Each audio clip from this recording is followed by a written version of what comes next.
Technique ক্লাসে তোমাদের সকলকে স্বাগত। আজকের আমাদের আলোচ্য বিষয় 2025 সালের সপ্তম শ্রেণীর তৃতীয় পর্যায়ক্রমিক মূল্যায়ন অর্থাৎ ফাইনাল পরীক্ষার বাংলার 3 নম্বর সেটের প্রশ্ন এবং তার উত্তর। তোমার তৃতীয় পর্যায়ক্রমিক মূল্যায়নে পূর্ণমান হবে 70, সময় পাবে তোমরা 2 ঘন্টা 30 মিনিট। তোমাদের এর আগে ফাইনাল পরীক্ষার অল সাবজেক্টের প্রশ্ন এবং তার উত্তর করিয়েছি, তোমরা যারা যারা দেখোনি তার জন্য লিঙ্ক ডেসক্রিপশন বক্সে আছে, তোমরা সেখানে দেখে নিতে পারো। তোমাদের এই প্রশ্নোত্তর পর্ব শুরু করার আগে বলে রাখি, তোমরা যারা চ্যানেলে নতুন আছো তারা অবশ্যই চ্যানেলটিকে সাবস্ক্রাইব করে দিও এবং পাশের বেল আইকনটি প্রেস করে দিও। তাহলে আমরা চলে আসছি প্রশ্নোত্তর পর্বে। যে প্রশ্ন প্রথমে এমসিকিউ, যেটা 11টা থাকবে বললাম, সেখানে সঠিক উত্তরটি বেছে নিয়ে লেখো। ননিবালা দেবী জন্মগ্রহণ করেন হুগলি, হাওড়া, বীরভূম জেলাতে। উত্তর হবে হাওড়া জেলাতে। তারপরে দেখো, গাধার কান গল্পের লেখক হলেন সত্যজিৎ রায়, শরদিন্দু বন্দ্যোপাধ্যায়, অজিত কৃষ্ণ বসু। সঠিক উত্তর শরদিন্দু বন্দ্যোপাধ্যায়। 1.3 নরেশ দত্ত চলে যাওয়ার পর পটলবাবু তার ভাইয়ের গিন্নির বন্ধুর কাছে গিয়ে ব্যাপারটা খুলে বলল। উত্তর হবে গিন্নির কাছে। 1.4 বিপ্লবী হরিদাস দত্ত গাড়োয়ান, পুলিশ, খালাসি এর ছদ্মবেশে পিস্তল চুরি করেন। উত্তর হবে বিপ্লবী হরিদাস দত্ত গাড়োয়ানের ছদ্মবেশে পিস্তল চুরি করেন। 1.5 কালিম্পংয়ের ল্যান্ডমার্ক বড় মন্দির, বড় মসজিদ, বড় গির্জা। উত্তর হবে বড় গির্জা। 1.6 ননিবালা দেবী বিপ্লবের দীক্ষা পেয়েছিলেন অমরেন্দ্র চ্যাটার্জি, যদুগোপাল মুখার্জি, ভোলানাথ চ্যাটার্জির কাছে। উত্তর হবে অমরেন্দ্র চ্যাটার্জির কাছ থেকে। 1.7 তিব্বতীদের প্রধান ব্যবসা পশম, রেশম, তাঁতবস্ত্র। উত্তর হবে পশমের। নুরুকে দেখে হাসছে সুবলার মা, সুবলের মা, মাসিমা, সুফলের মা। উত্তর কি হবে? উত্তর হবে সুবলের মা। 1.9 বিদেশি প্রত্যয় কোনটি? অন, স্নিক, তব্য, গিরি। উত্তর হবে গিরি। তির্যক বিভক্তি কোনটি? কে, র, এ জন্য। এটা হবে এ। 11 নম্বরটা দেখো, নেবুর পাতায় করম চা হে বৃষ্টি, কোথায় যা, কোথায় যা? এটা হচ্ছে স্পেনে যা। উত্তর হবে স্পেনে যা। এবার দেখো 2-এর দাগের যে প্রশ্ন, খুব সংক্ষেপে নিচের প্রশ্নগুলির উত্তর দাও। 13টা প্রশ্ন থাকবে, তোমাদের এখানে দেখিয়ে দিলাম। তোমার 13টা প্রশ্ন দেখো, 3, 3, 6, 6, 5, 11 দিয়ে 13টা প্রশ্ন হচ্ছে এখানে মোট। সেই 13টা প্রশ্ন দেখে নাও কিরকম হতে পারে। তোমার রাজ্যের একজন বিখ্যাত ক্রিকেট খেলোয়াড়ের নাম লেখো। উত্তর লিখবে। প্রদত্ত প্রশ্নটি মাইকেল অ্যান্টনির লেখা রাস্তায় ক্রিকেট খেলায় গল্পের অনুষ্ঠান থেকে নেওয়া হয়েছে। রাজ্যের একজন বিখ্যাত ক্রিকেট খেলোয়াড়ের নাম হলো সৌরভ গঙ্গোপাধ্যায়। 2.2 এই 2 স্কুলের ছেলেদের মধ্যে চিরকালের রেসারেসি। কোন 2 স্কুলের কথা বলা হয়েছে? উত্তর লিখবে। শরদিন্দু বন্দ্যোপাধ্যায়ের লেখা গাধার কান গল্পটিতে যে 2টি স্কুলের কথা বলা হয়েছে সেই 2টি স্কুল হলো টাউন স্কুল এবং মিশন স্কুল। 2.3 পটলবাবুর কাছে যেদিন ফিল্মে অভিনয়ের প্রস্তাব আসে সেদিন ছুটির দিন ছিল কেন? উত্তর লিখবে। পটলবাবুর কাছে যেদিন ফিল্মে অভিনয়ের প্রশ্ন আসে সেদিন ছিল ট্যাগোরস বার্থডে, অর্থাৎ রবীন্দ্রনাথ ঠাকুরের জন্মদিন, তাই সেটি ছিল ছুটির দিন। 3.4 থিয়েটারে পটলবাবুর প্রথম পার্ট কী ছিল? উত্তর লিখবে। থিয়েটারে পটলবাবুর প্রথম পার্ট ছিল পেডেস্ট্রিয়ান বা পথযাত্রীর। তারপর দেখো পরের প্রশ্ন, এক কথায় লেখো পলায়ন করেছেন যিনি। উত্তর লিখবে। পলায়ন করেছেন যিনি এক কথায় প্রকাশ করলে পাওয়া যায় পলাতক। বিশেষ্যগুলিকে বিশেষণে পরিবর্তিত করো। চিত্ত এবং পুণ্যকে, চিত্ত যদি বিশেষ্য হয় তার বিশেষণ হবে চিত্তাকর্ষক এবং পুণ্যর বিশেষণ হবে পুণ্যবান। 2.7 প্রাচীন পথ ধরে কোন 3 জন প্রসিদ্ধ বাঙালি অতীতে তিব্বতে গিয়েছিলেন? উত্তর লিখবে। লেখক প্রবোধ কুমার সেননায়ের লেখা দেবদাত্মা হিমালয় গল্প থেকে জানা যায় প্রাচীন পথ ধরে 3 জন প্রসিদ্ধ বাঙালি অতীতে তিব্বতে গিয়েছিলেন। তারা হলেন অতীশ দীপঙ্কর, রাজা রামমোহন রায়, শরৎচন্দ্র দাস। সমর্থক শব্দ লেখো। সূর্য এবং পৃথিবীর। পৃথিবীর সমর্থক শব্দ হবে ভুবন, ধরা, ধরিত্রী, বসুন্ধরা। সূর্য সমর্থক শব্দ হবে রবি, ভানু, তপন, ভাস্কর। 2.9 রাস্তায় ক্রিকেট খেলা অংশটির বাংলা অনুবাদ করেছেন কে? উত্তর লিখবে। রাস্তায় ক্রিকেট খেলা অংশটির বাংলায় অনুবাদ করেছেন তীর্থঙ্কর চট্টোপাধ্যায়। 2.10 পাখি সব করে রব, রাতি পোহাইল কবিতাটির রচয়িতাকে? উত্তর হবে মদনমোহন তর্কালঙ্কার। 2.11 শ্রদ্ধেয় রামানন্দ চট্টোপাধ্যায়ের সঙ্গে রামকিঙ্কর বেইজের কোথায় পরিচয় হয়? উত্তর লিখবে বাঁকুড়ায়। পরের প্রশ্ন, কি কারণে মাকুর চেহারা বদলে গেল? উত্তর লিখবে। বাঁশবনেতে খরগোশ ধরার ফাঁদে আটকে মাকু চাবি ঘুরিয়ে ফেলেছিল, ফলে তার চেহারা বদলে গিয়েছিল। 2.13 খরগোশেরা ভয় পেয়েছে কেন? উত্তর লিখবে। খরগোশেরা ভয় পেয়েছে ওদের মারবে এবং বাচ্চাদের নিয়ে নেবে, তাই তারা ভয় পেয়ে গেছে। তো 3 নম্বরের যে 3 দাগের প্রশ্ন দেখো, নিচের প্রশ্নটির উত্তর দাও। যে কোনো 4টি করতে বলেছে। প্রতিটি প্রশ্নের মান আছে 2 করে, 4 দুগুণ 8। প্রথম যে প্রশ্ন, কথাটি বড় সামান্য নয়, বক্তাকে কার কোন কথাটি সামান্য নয়? উত্তর তোমরা লিখবে আলোচ্য উদ্ধৃতি চিন্তাশীল নাট্য অংশে চিন্তাবিদ নরহরি বলেছেন। তারপরে যে পার্ট, সেই পার্টের উত্তর, নরহরির মা তাকে ভাত বেড়ে ভাত নিয়ে যেতে বলেছিল, ভাত খেয়ে নিতে বলেছিল এবং তিনি তাকে বাছা বলে সম্বোধন করেছিলেন। এই বাছা শব্দটি শুনে তার মনে হলো 2000 বছর আগে বৎস বলা হতো, বাছা নয়। এই নিয়ে সে চিন্তা করতে লাগলো এবং মাকে সে বলল, এত বছর ধরে এই বৎস কিভাবে বাছা হয়ে গেল, তা একটি চিন্তার বিষয়। তাই সে বলল, কথাটি বড় সামান্য নয়। 3.2 1934 সালে পটলবাবু কলকাতায় বসবাস করতে এলেন কেন? উত্তর লিখবে সত্যজিৎ রায় রচিত পটলবাবু ফিল্মস্টার নামক গল্পটি থেকে জানতে পারা যায় যে পটলবাবু 1934 সালে কলকাতার হাডসন কিম্বার্লিতে একটু বেশি মানের চাকরি এবং নেপাল ভট্টাচার্য লেনে একটি বাড়ি পেয়ে সস্ত্রীক কলকাতায় বসবাস করতে এসেছিলেন। 3.3 হি হি তুক করা হলো না, বক্তাকে সে একথা কেন বলেছেন, কখন বলেছেন? এবার দেখো, তার উত্তরে তোমরা লিখবে শরদিন্দু বন্দ্যোপাধ্যায়ের লেখা গাধার কান গল্পটিতে হি হি তুক করা হলো না, বক্তা হলো টুনু। এই কথাটি টুনু সমরেশদাকে বলা হয়েছে। সমরেশ খেলা শুরু হওয়ার আগে যখন সে পায়ে অ্যাঙ্কলেট আটকাতে আটকাতে ভাবছিল যে গাধার কান মোলা হলো না, এই সময় হঠাৎ ও শুনে টুনু হাসছে হাঁটুর মাঝে মাথা গুঁজে, তখন সে মুখ তুলে এই কথাটি বলেছিল। পরের প্রশ্ন 3.4 সমুদ্রের ধারে ঝড় কিভাবে ভয়ঙ্কর হয়ে ওঠে? উত্তর লিখবে কখনো কখনো সমুদ্রের উপকূলে আছড়ে পড়ে ভয়ঙ্কর ঝোড়ো বাতাস, উত্তাল হয়ে ওঠে সমুদ্র, বিশাল ঢেউ আকার নেয়, লণ্ডভণ্ড হয়ে যায় সমুদ্রের কাছাকাছি অঞ্চল এবং এইভাবেই সমুদ্রের ধারে ঝড় ভয়ঙ্কর হয়ে ওঠে। চলে আসে 3.5 কলকাতা শহরটা আমি মোটেই পছন্দ করি না, কবির এই অপছন্দের কারণ কি?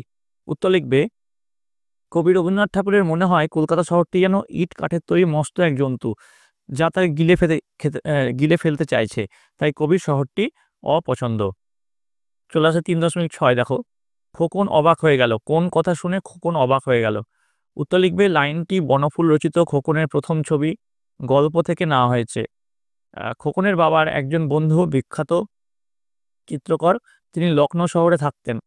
একদিন তিনি খোকনদের বাড়িতে এসেছিলেন এবং খোকনের ড্রয়িং খাতাগুলো দেখে বললেন, খোকনের নিজের আঁকা ছবি তো নেই, সব নকল করা ছবি, সে যদি ক্যামেরা দিয়ে ছবি তোলে তবে সে আরও নিখুঁত হবে। এই কথাগুলো শুনে খোকন অবাক হয়ে গেল এবং নিজের আঁকা ছবি সে কি করে আঁকবে তা ভাবল। 4 দাগের যে প্রশ্ন, যে কোনো একটি প্রশ্নের উত্তর দাও, কম বেশি 5টি বাক্য। এখানে দেখো প্রতিটি প্রশ্নের মান আছে 3 করে। আমার আমার টক করে তোমার কথা মনে পড়ে গেল, কার মনে পড়ে গেল? পটলবাবুর কথা। পটলবাবুর কথাই বিশেষ করে তার মনে পড়লো কেন? উত্তর লিখবে সত্যজিৎ রায় রচিত পটলবাবু ফিল্মস্টার নামক গল্পটি থেকে জানতে পারা যায় যে নিশিকান্ত ঘোষ মশাইয়ের পটলবাবুর কথা মনে পড়ে। নিশিকান্ত ঘোষ মশাইয়ের ছোট শালা যে ফিল্মে কাজ করে, সেখানে একজন লোক দরকার যার বয়স ও চারিত্রিক বৈশিষ্ট্য হবে যথাক্রমে 50 বছর এবং বেটোখাটো ও মাথায় টাক। পটলবাবুর বয়সও চারিত্রিক বৈশিষ্ট্যের সঙ্গে তাদের প্রয়োজনীয় চরিত্রের দারুণ মিল রয়েছে, তাই তার টক করে পটলবাবুর কথাই বিশেষ করে মনে পড়ে গেল। চলে আসে 4.2 দেখো, এদের সকলেই মাথায় অনেক হাজার টাকার হুলিয়া ছিল। হুলিয়া শব্দের অর্থ কি? এরা কারা? এদের আশ্রয়দাত্রী কে ছিলেন? হুলিয়া থাকার জন্য এরা কিভাবে চলাফেরা করতেন? উত্তর লিখবে কমলা দাশগুপ্তের লেখা স্বাধীনতা সংগ্রামের নারী গল্পে পলাতক আসামি বা অপরাধীদের চেহারার বর্ণনা দিয়ে যে বিজ্ঞাপন দেওয়া হয় সেটিকেই হুলিয়া বলা হয়। এখানে এরা বলতে যাদের বোঝানো হয়েছে তারা হলেন যদুগোপাল মুখার্জি, অতুল ঘোষ, ভোলানাথ চ্যাটার্জি, নলিনীকান্ত কর, বিনয়ভূষণ দত্ত ও বিজয় চক্রবর্তী। হুলিয়া থাকার জন্য এসব পলাতক বিপ্লবী নেতারা সারাদিন দরজা বন্ধ করে ঘরে কাটিয়ে দিতেন, শুধু রাতে সুবিধা মতো বেরিয়ে পড়তেন এবং পুলিশ এসে পড়লে তারা অদৃশ্য হয়ে যেতেন। এবার দেখো চলে আসছি 5 দাগের প্রশ্ন, নিম্নলিখিত প্রশ্নগুলির উত্তর দাও। এখানে যে কোনো 4টি প্রশ্নের উত্তর করতে হবে। প্রতিটি প্রশ্নের মান আছে 5 করে, 4 5 20। এগুলো বড় প্রশ্ন, দেখে নাও। ননিবালা দেবী ও দুকড়িবালা দেবীর অনমনীয় বিপ্লবী মনোভাব কিভাবে পরবর্তীকালে বিপ্লবী নারীকে পথ দেখিয়েছিল? পাঠ্য গদ্যাংশ অবলম্বনে তোমার মতামত জানাও। উত্তর লিখবে ননিবালা দেবী ও দুকড়িবালা দেবীর আত্মত্যাগের কাহিনী উল্লেখ রয়েছে স্বাধীনতা সংগ্রামে নারী শীর্ষক রচনায়। প্রথমে ননিবালা দেবী পয়েন্ট দিয়ে লিখবে ননিবালা দেবী বিধবা হন মাত্র 16 বছর বয়সে। এরপর তিনি তার ভাইপো বিপ্লবী অমরেন্দ্র চট্টোপাধ্যায়ের কাছে বিপ্লবের মন্ত্রে দীক্ষিত হন। সশস্ত্র বিপ্লবীদের সমস্ত দিক দিয়ে সাহায্য করতেন ননিবালা দেবী। তার বাড়িতেই আশ্রয় দিতেন বিভিন্ন বিপ্লবীদের।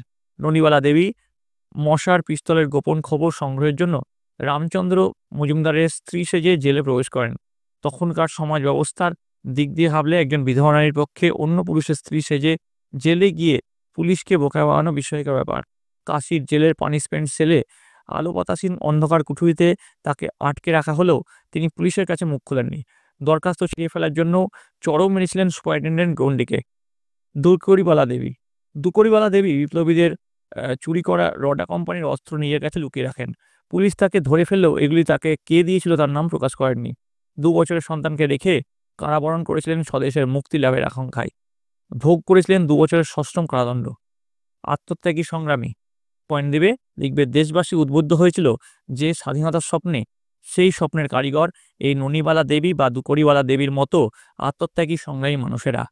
শুধুমাত্র পুরুষেরাই নয়, সশস্ত্র আন্দোলনে যে নারীরা সুযোগ্য ভূমিকা নিতে পারে তা পরবর্তীতে আমরা দেখি প্রীতিলতা ওয়েদ্দেদার, মাতঙ্গিনী হাজরা প্রমুখ বিপ্লবীদের আত্মহুতির মধ্যে দিয়ে।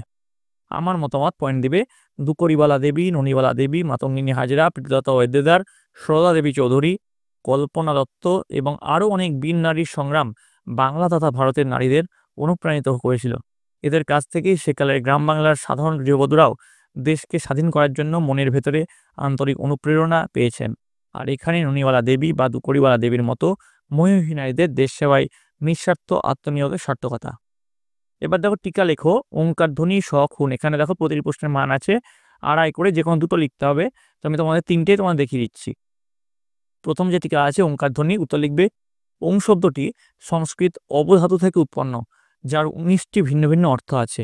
ওঙ্কার ধ্বনি হলো ঈশ্বরবাচক ধ্বনি, ব্রহ্মের শব্দ প্রতীক। এটি সব মন্ত্রের বীজমন্ত্র। বেদ, উপনিষদ ও গীতা ও অন্যান্য হিন্দু শাস্ত্রের সর্বত্রই এই ধ্বনির ওপর বিশেষ গুরুত্ব দেওয়া হয়েছে। ভারতবর্ষ একসময় সমস্ত বিভেদ ভুলে ঐক্যের বেদমন্ত্রে উজ্জীবিত হয়েছিল, আর এই প্রসঙ্গে আলোচ্য শব্দটি কবিতায় ব্যবহৃত হয়েছে। এবার দেখো পরেরটা যে শক। শকের তোমার টিকা লিখতে বলেছে। শক হলো একটি প্রাচীন জাতি বিশেষ যাদের আদি বাসস্থান ছিল মধ্য এশিয়ার সিদ্ধরিয়ায় নদীর উত্তরাঞ্চলে। খ্রিস্টীয় 2য় শতাব্দীর বাসভূমি থেকে বিতাড়িত হয়ে তারা ভারতে প্রবেশ করে দুর্বল গ্রিক রাজ্যগুলিকে পরাজিত করে শক রাজ্য প্রতিষ্ঠা করে। শকদের শ্রেষ্ঠ রাজা ছিল রুদ্রদমন। গুপ্ত সম্রাট দ্বিতীয় চন্দ্রগুপ্ত ভারতের বুক থেকে শকদের নিশ্চিহ্ন করেন। ভারতের অতীত ইতিহাসের আলোচনা প্রসঙ্গে কবি শক জাতির উল্লেখ করেছেন। এবার আসছি হুন। হুন হলো এক অসভ্য জাতিবিশেষ। মধ্য এশিয়ায় মঙ্গলদের একটি শাখা হলো এই হুন জাতি। 5ম শতাব্দীর মধ্যভাগে এরা ভারত আক্রমণ করে। মালবের রাজা যশবর্মন এই দুর্ধর্ষ হুনদের প্রতিহত করেন। ভারতবর্ষের অতীত ইতিহাস তুলে ধরতে গিয়ে কবি এই হুন জাতির প্রসঙ্গ এনেছেন। এবার আসছি 5.3। কেমন করে শুটিং চলে তার জীবন্ত কিছু টুকরো টুকরো ছবি উঠে এসেছে এই গল্পের আনাচে কানাচে। সেই সব টুকরো জুড়ে নিজের ভাষায় শুটিংয়ের মুহূর্তগুলো একটি সম্পূর্ণ ছবি তৈরি করো। উত্তর লিখবে সত্যজিৎ রায় রচিত পটলবাবু ফিল্মস্টার নামক গল্পটির থেকে জানতে পারা যায় যে পটলবাবুর শুটিংয়ের দিন মিশন রো আর বেন্টিক স্ট্রিটের মোড়ে ফ্যারাডে হাউসটার সামনে পৌঁছান এবং দেখেন যে অফিসের সামনে সকলে খুব ব্যস্ত হয়ে কাজকর্ম সারছে। সেখানে বেশ কয়েকটি গাড়ি রয়েছে। এই গাড়িগুলির মধ্যে একটি গাড়ি দেখতে খানিকটা বাসের মতো, যেটির মাথায় বেশ কিছু মালপত্র চাপানো আছে। একটি তেপায়া কালো যন্ত্রের মতো জিনিস অফিসের সামনে রাস্তাটির ফুটপাতের ওপর রয়েছে। এমনকি অফিসের গেটের ঠিক মুখটাতে একটা তেপেয়া লোহার ডান্ডার মাথায় আর একটা লোহার ডান্ডা আড়াআড়িভাবে শোয়ানো আছে। এছাড়াও প্রায় 30 জন লোক এদিক সেদিক ছড়িয়ে ছিটিয়ে রয়েছে, যাদের মধ্যে অবাঙালিরও রয়েছে। পটলবাবু এর আগে কখনো বায়োস্কোপ তোলা দেখেননি। 20-25-এর ওজন বিশিষ্ট ভারী যন্ত্রটিকে একটি 21-22 বছরের ছোকরা পিঠে করে নিয়ে এখান থেকে ওখানে রাখছে। একজন পরিচালক রয়েছেন যিনি ফিল্মটি পরিচালনা করছেন এবং ফিল্মের বিভিন্ন দৃশ্যগুলি তার কথা মতে তোলা হচ্ছে। প্রোডাকশন ম্যানেজার নরেশ দত্ত রয়েছেন। একজন ক্যামেরাম্যান রয়েছেন যিনি প্রতিটি শটের আগে স্টার্ট সাউন্ড রানিং অ্যাকশন বললেই শুটিং শুরু হয়ে যাচ্ছে। অ্যাকশন কথাটির সঙ্গে সঙ্গে পটলবাবু দেখলেন যে চৌমাথার কাছ থেকে একটি গাড়ি এসে অফিসের সামনে থামলো এবং সেখান থেকে একটি মুখে গোলাপি রংমাখা স্যুট পরা যুবক দরজা খুলে প্রায় হুমড়ি খেয়ে নেমে হনহনিয়ে অফিসের গেট পর্যন্ত গিয়ে থেমে গেল। পরক্ষণেই পটলবাবু চিৎকার শুনলেন, কাট আর অমনি সাইলেন্স ভেঙে গিয়ে জনতার গুঞ্জন শুরু হয়ে গেল। শশাঙ্ক নামে একজন কম বয়সী হাফস্যার পড়া ছোকরা অভিনেতাদের ডায়লগ লেখার কাজ করছে, যে পটলবাবুকেও তার ডায়লগটি লিখিয়ে দেয়। এছাড়া আপিসের রাস্তার ধারের ল্যাম্পপোস্টটির ধারে কয়েকজন লোক দাঁড়িয়ে রয়েছে।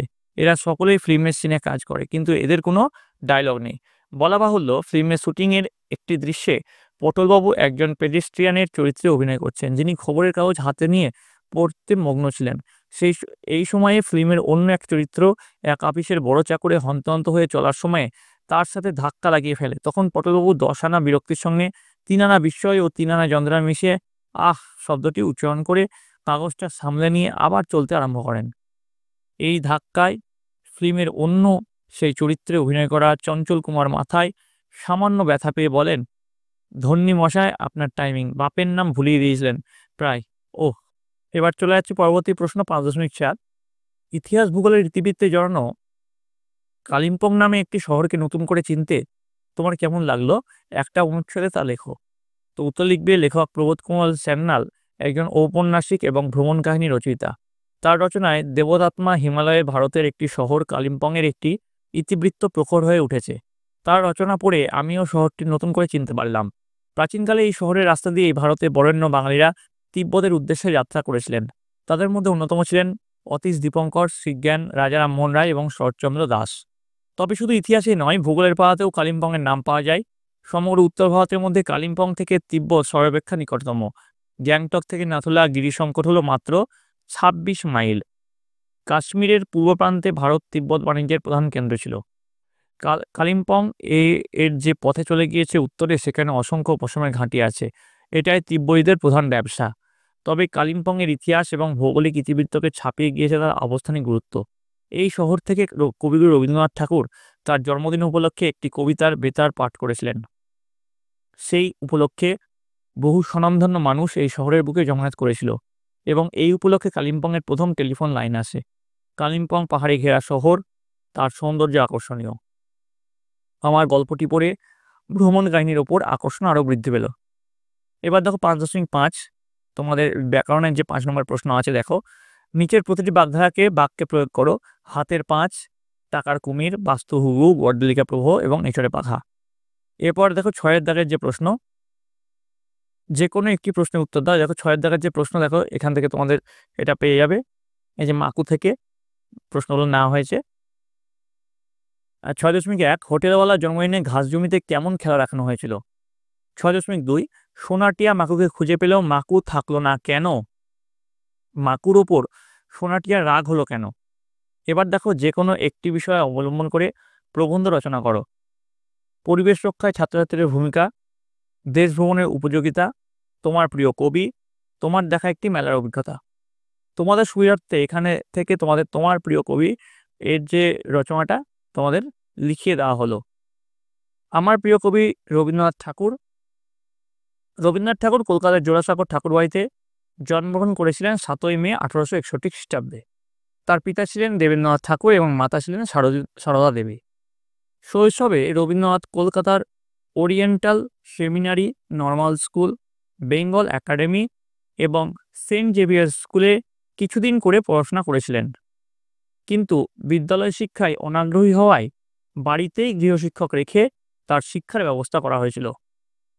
তার লেখা কাব্যগ্রন্থগুলির মধ্যে সন্ধ্যা সঙ্গীত, প্রভাত সঙ্গীত, ছবি ও গান, করি ও কোমল, মানসী, সোনার তরী, চিত্রা, চৈতালি, নৈবেদ্য, খেয়া, গীতাঞ্জলি, গীতিমাল্য, গীতালি, বলাকা, পুরবী, পুনশ্চ, মহুয়া, পরিশেষ, সেজুতি, আকাশপ্রদীপ, নবজাতক, সানাই, রোগশয্যায়, জন্মদিনে, শেষ লেখা বিশেষভাবে উল্লেখযোগ্য। তিনি 1913 সালে নোবেল পুরস্কার লাভ করেন, শুধু প্রথম ভারতীয় হিসাবেই নয়, প্রথম এশীয় হিসাবেও। দীর্ঘকাল একনিষ্ঠভাবে বাংলা সাহিত্য ভাণ্ডারকে সমৃদ্ধ করে কবি 1941 খ্রিস্টাব্দের 7ই আগস্ট 1348 বঙ্গাব্দ 22শে শ্রাবণ অন্তিম বিশ্রাম গ্রহণ করেন। যার সাহিত্য ও কবিতা হৃদয়কে দোলা দেয়, প্রাণকে সজীব করে, তিনি নিঃসন্দেহে আমাদের প্রিয় কবি। এবার চলে আসছি 8-এর দাগ অর্থাৎ সর্বশেষ যে প্রশ্ন, পুজোর ছুটি তুমি কিভাবে কাটিয়েছো তা জানিয়ে বন্ধুকে একখানি চিঠি লেখো। এটার মান থাকবে 4। অথবা আসতে পারে অসুস্থতাজনিত কারণে প্রধান শিক্ষকের কাছে ছুটি মঞ্জুরের আবেদন জানিয়ে একটি পত্র রচনা করো। অথবা আসতে পারে তোমার বিদ্যালয়ের বার্ষিক ক্রীড়া প্রতিযোগিতার বিবরণ জানিয়ে বন্ধুর কাছে পত্র রচনা করো। তাহলে এই গেল তোমাদের সপ্তম শ্রেণীর বাংলার তৃতীয় পার্বিক মূল্যায়নের প্রশ্নপত্র। এই প্রশ্নপত্রগুলি তোমরা ভালো করে প্র্যাকটিস করো এবং তোমাদের বইটা তোমরা খুঁটিয়ে পড়ো। তোমাদের আশা করি এই প্রশ্নপত্রগুলি ভালো লেগেছে। যদি ভালো লেগে থাকে অবশ্যই লাইক করবে, বন্ধুদের কাছে অনেক অনেক শেয়ার করবে। তোমরা যারা এই চ্যানেল নতুন আছো তারা চ্যানেলটিকে সাবস্ক্রাইব করে নেবে এবং পাশে থাকা বেল আইকনটি ক্লিক করে নেবে। তাহলে এই চ্যানেল নতুন কোনো ভিডিও এলে তোমরা তার নোটিফিকেশান খুব তাড়াতাড়ি সবার আগে পেয়ে যাবে। তোমাদের যে অন্য সাবজেক্টগুলো আছে সেগুলো খুব তাড়াতাড়ি কিন্তু এই চ্যানেলে নিয়ে আসা হবে। তোমরা সকলে ভালো থাকো, তোমরা সকলে সুস্থ থাকো।